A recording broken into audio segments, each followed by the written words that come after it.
Yo, what's up guys? Quash back here with another draft analysis in the World's Knockout Stage 2023. This game we'll be going over is an absolute banger because breaking down LNG versus T1 here, I got a quick glance earlier and it's absolutely insane that T1 is able to cook up drafts like this and get this creative and flexible with their teams in terms of their composition in order to get such a massive advantage. It's actually insane how smart and prepared they are for a lot of these drafts. They have tools that really are available, but no other team is really relying on.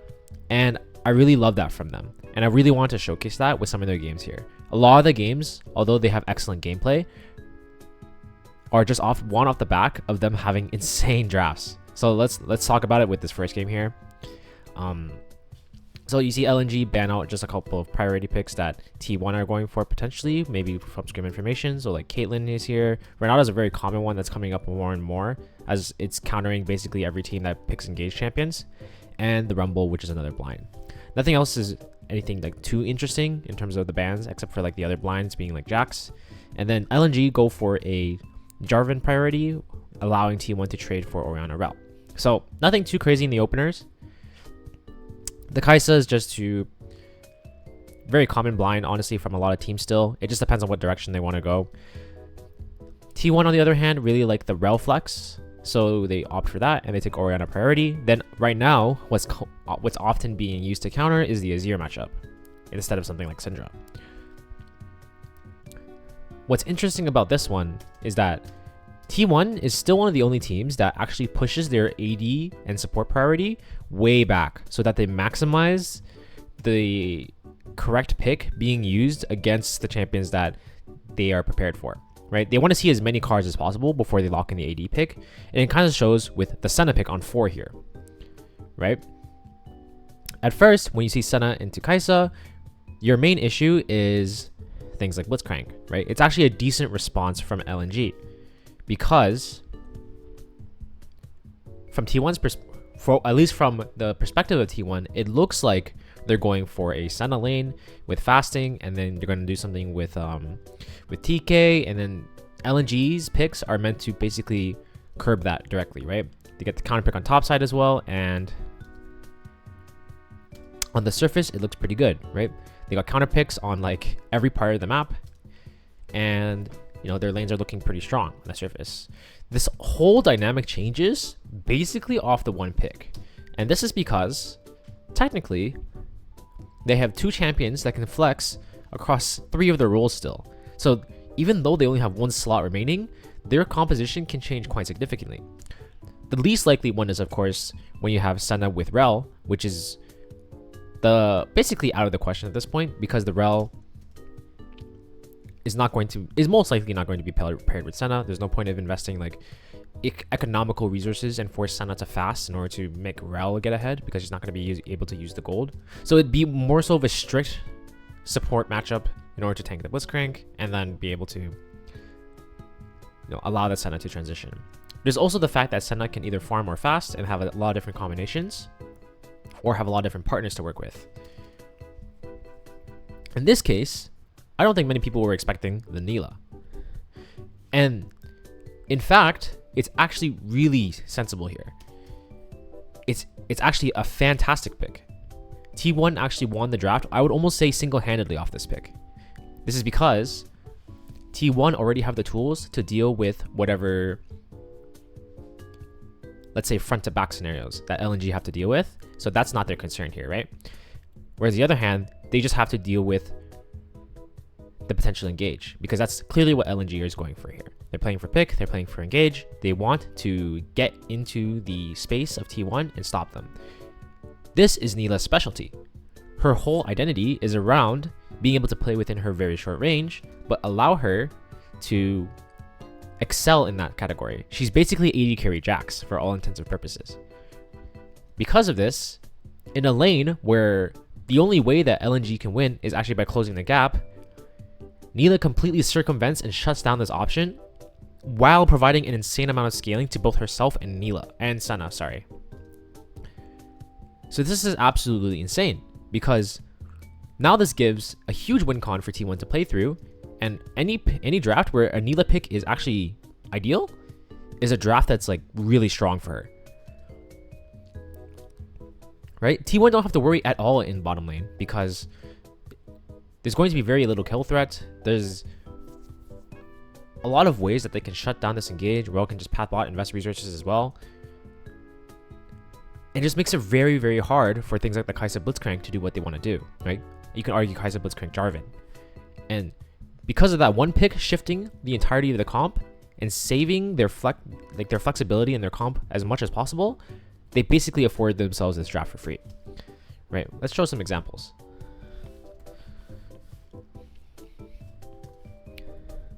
Bada bing, bada boom. So let's go over to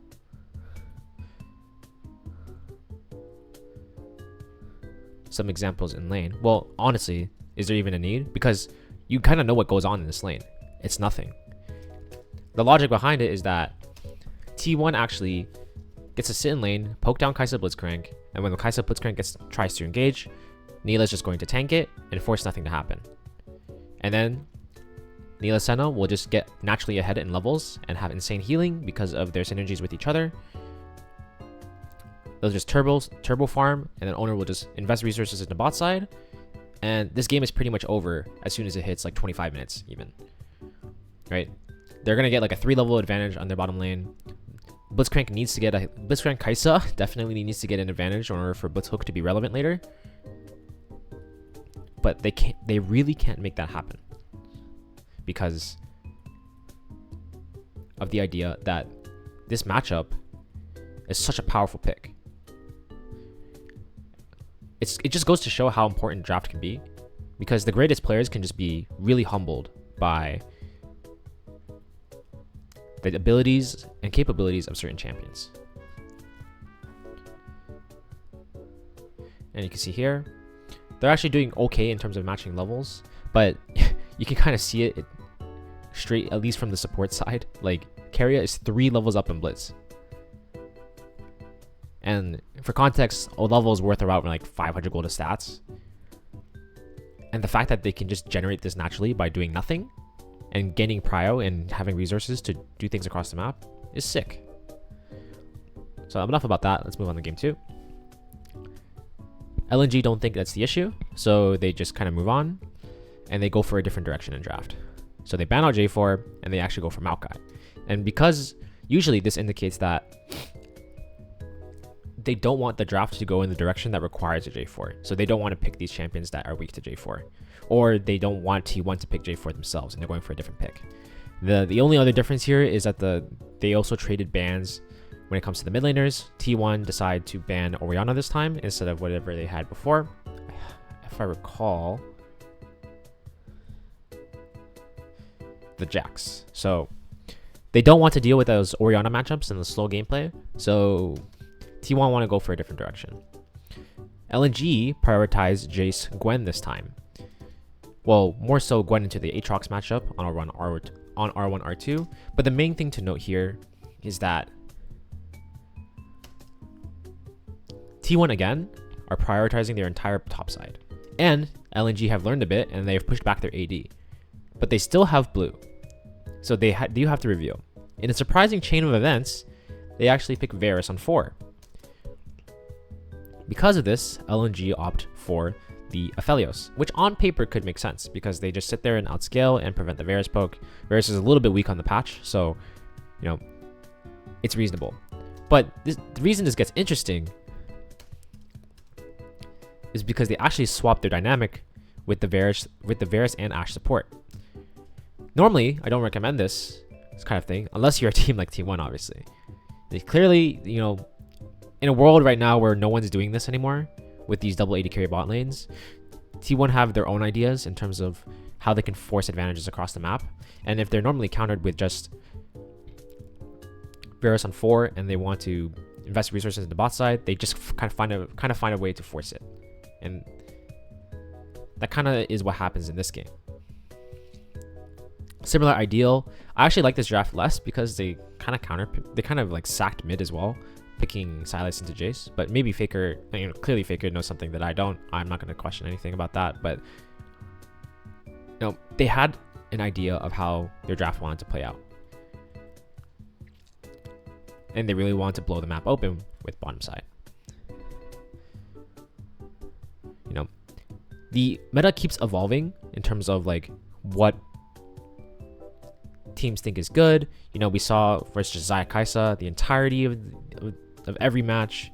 Now we're seeing this like Aphelios, Renata, Milio business. But to be honest, I think there's even more evolutions of this, right?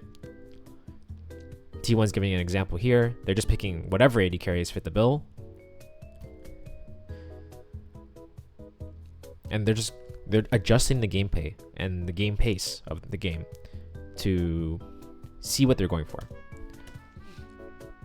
Right? They're causing chaos here. This is admittedly a close game, but they forced their way into scaling and not worrying as much about the Jace win con by having champions that can really start fights, especially from the bottom side with Varus Ashe. Double utility range starters.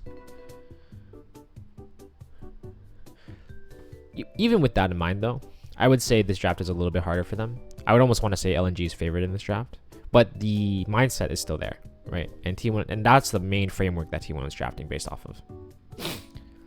In game 3, LNG picked blue again. The main adjustment this time is that they have a rail ban. So they don't want to trade the Orianna for T1, so they take it B1. T1 are like, okay, cool, we'll handshake it, we'll go Azir Poppy. And everything else is pretty standard except for Renata. So this is pretty normal. T1 on paper would technically have a stronger front to back. So what LNG are looking for is basically more range. And they have priority on top side right now, and they can force champions that can get it on bottom side.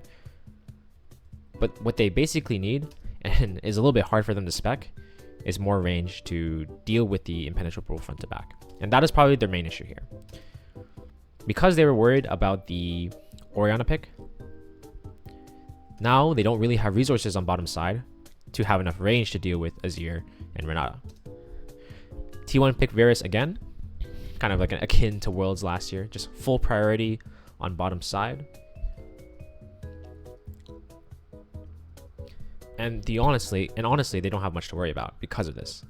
And to reinforce this even more, T1 encouraged LNG to go in further with the pick of the Jace. What this does is basically not only LNG wanted to basically match front to back and then hopefully kind of stat check with T1 with Aphelios Milio, give enough range to Aphelios to match Azir and then be able to slowly but surely outscale. However, this is a rare case where bot lane is not really, where at least this bot lane was not very adaptable.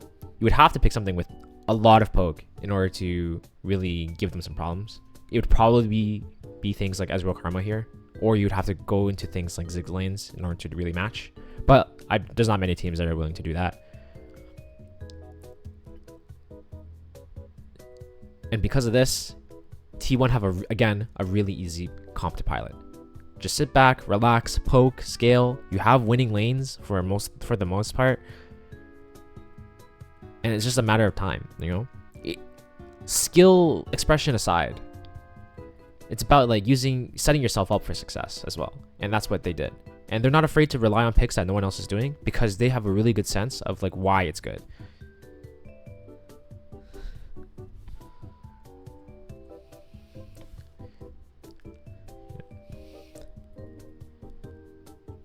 You can kind of just see it the way that they're playing out these fights, right? LNG's comp identity is to just chill in front to back, but they can't do that because they don't have the tools to deal with Azir Jace. But what's the solution? We have to go in, but we don't have champions that can go in onto Renata, Poppy, Jace, Azir. There's so much defensive capability as well. It's basically front to back Exodia, if I'm going to be honest.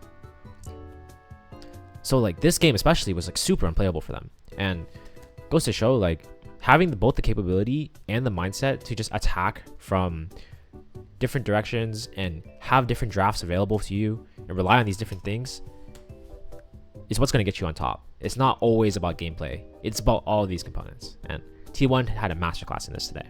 So thanks guys for watching, and I'll catch you in the next one. Stay fresh.